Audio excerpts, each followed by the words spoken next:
You scan a black and white square, and suddenly, your phone opens a website, a payment app, or even a boarding pass. But how does a QR code actually work? Let's break it down. QR stands for Quick Response. It's a type of to-D barcode. Invented in Japan in the 1990s by a company called DensoWave, originally to track car parts. Unlike regular barcodes that store data in one direction, QR codes store data both horizontally and vertically, packing in a lot more information.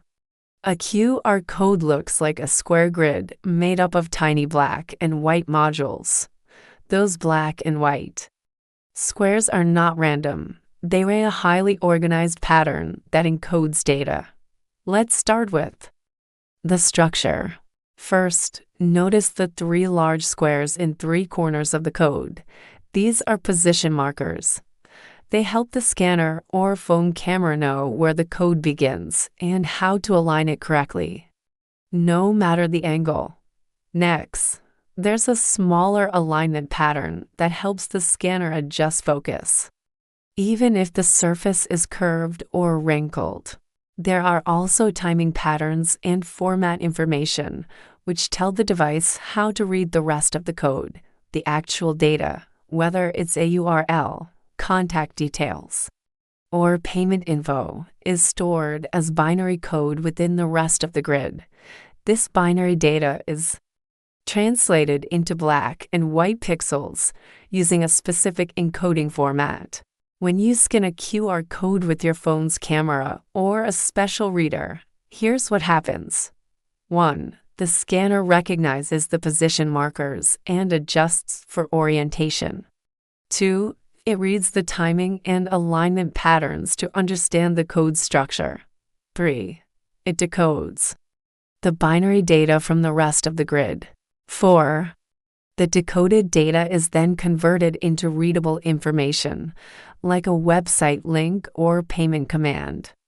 One cool thing about QR codes is error correction.